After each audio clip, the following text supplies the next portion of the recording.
हालिया आंकड़े बताते हैं कि भारत ने केवल 3 महीने में लगभग $15 बिलियन के आयात का भुगतान भारतीय रुपए में किया है। इस भुगतान का सबसे बड़ा हिस्सा रूस से खरीदे गए कच्चे तेल के लिए किया गया और ये सिर्फ व्यापार का आंकड़ा नहीं बल्कि भारतीय रुपए के बढ़ते इस्तेमाल और अंतर्राष्ट्रीय व्यापार में उसकी बढ़ती भूमिका का संकेत भी माना जा रहा है। और इसके सेंटर में है रशिया और भारत।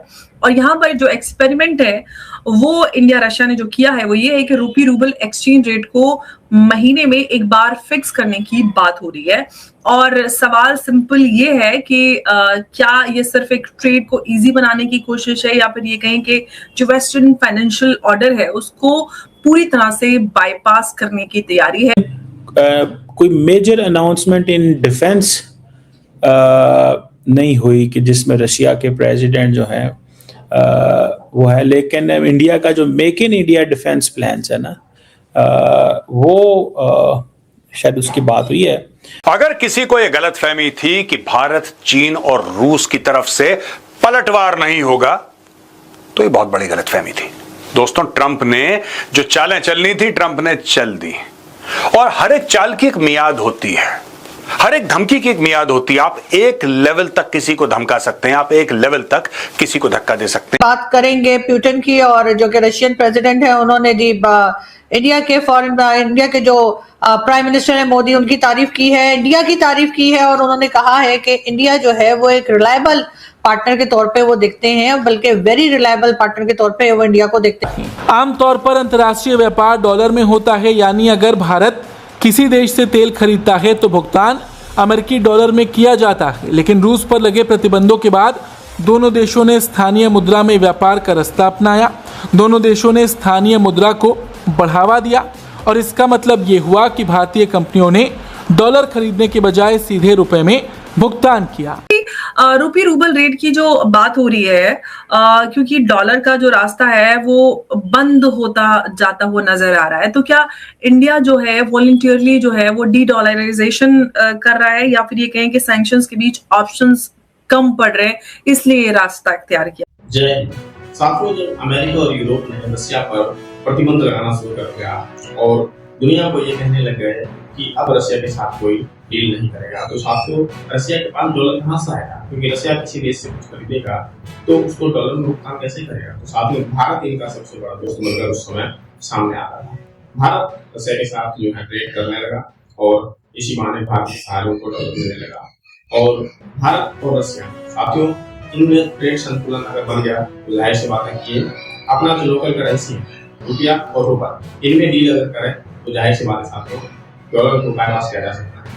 हालांकि साथियों शुरुआती में रशिया ने इसमें इतना दिलचस्पी नहीं दिखाया था और थोड़ा बहुत जो है रुपया डॉलर का डील चल रहा था, यानी कि भारत जो भी तेल खरीद रहा था कच्चा तेल रशिया से और भारत के व्यापारी वो रुपया में ही डील कर रहे थे, रुपया में भुगतान कर रहे थे। तो उस समय उपलब्ध शायद जो है रशिया नहीं था, लेकिन अब जो है साथियों रशिया की जो है जो उत्साह है वो बढ़ चुका है। अब भारत जो है ज्यादा से ज्यादा जो है जितना आयात करता है कच्चा तेल रशिया से, भारत के व्यापारी जो है भुगतान जो है वो रुपया में करते हुए नजर आ रहे हैं। और यही बात देखते हुए साथियों यूएस और यूरोप हैरान है कि आखिर ये कैसा होगा। लेकिन साथियों ये तभी चलेगा जब रशिया और भारत के बीच में जो है आयात निर्यात का संतुलन बना रहे हैं। क्योंकि साथियों भारत का रुपया या तो वो भारत में इन्वेस्ट कर सकते हैं या फिर दूसरे देश को साथियों रशिया से रुपये में डील करेंगे। तो इसलिए साथियों रुपया का जितना बढ़ता है उतना ही ज्यादा फायदा होगा भारत का। अगर रूस के अलावा कोई दूसरा देश भी रुपया में डील करने को तैयार होगा तो साथियों इससे जाहिर सी बात है डॉलर को और भी ज्यादा धक्का लगने का चांस है और अमेरिका को इस बात का डर है। देखिए, जब फरवरी 2022 में रशिया ने जब यूक्रेन के ऊपर अटैक किया तो वेस्टर्न नेशंस ने उनको जो स्विफ्ट मैसेजिंग सिस्टम है उससे रशिया को बाहर कर दिया। उसके बाद उनके ऊपर सैंक्शंस लगा दिए। आज ऐसा हाल है कि Russia is the most sanction country in the world. 25,000 plus sanctions लगे हुए हैं रशिया के ऊपर। और यूरोप और बेसिकली ट्रांस अटलांटिक यूरोप और बाकी अमेरिका और G7 कंट्रीज जो है उन्होंने कंप्लीटली अपने जो रिलेशंस है रशिया के साथ खत्म कर दिए। अब उसके बाद रशिया के पास मेजर चीज क्या है? Crude fuels and fertilisers. और इसमें जो है एनर्जी सेक्टर जो है रशिया की इकोनॉमी की एक लाइफलाइन है। रशिया ने भारत को जो डिस्काउंटेड क्रूड ऑयल देना चालू किया, उससे भारत को बहुत बड़ा फायदा भी हुआ और हमारे यहाँ पर हम एनर्जी स्टेबिलिटी, प्राइस एनर्जी है, जो एनर्जी के प्राइसेस है उसके अंदर स्टेबिलिटी मेंटेन कर पाए। अब आप देख लीजिए यूरोप के अंदर गैस के दाम 3 गुना बढ़ चुके हैं, वहां पर वो इकोनॉमी रिसेशन में जा चुकी है।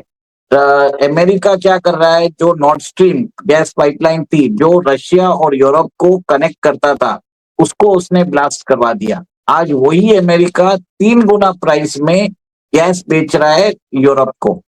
अब रशिया के सामने एक बहुत बड़ा प्रॉब्लम आ गया कि इतना बड़ा जो करेंसी जो ट्रेड हो रहा है, क्रॉस बॉर्डर ट्रेड सेटलमेंट, वो कैसे किया जाए।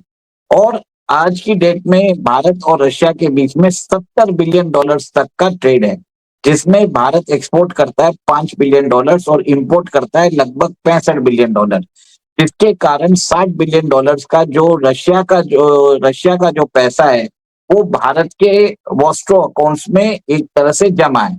अब रशिया को एक तरह से हम ये पेमेंट कैसे करते हैं? कभी युआन में सेटल कर देते हैं, कभी दिरहम्स में कर देते हैं। पर जनरली क्या होता है, अगर आप दूसरी करेंसी में अगर सेटलमेंट करते हो तो आपको 4 से 5% जो ट्रांजैक्शन कॉस्ट है वो एक तरह से बढ़ जाता है। तो ये चीज़ है। तो ये जो बात थी कि मैं भी इस पे आपके सामने जिक्र करता था, मैं कहता था भाईजान एक काम नहीं बनना लड़ाई वाला, इंडिया नहीं खरीदेगा असला, बिकॉज कार्ड्स एक्ट लगना था। क्या लगना था? कार्ड्स एक्ट लगना था, और देख लें वही हुआ। तो आप अपने भाई को थोड़ी सी जो है ना वो शाबाश दिया करें इस तरह के मामला।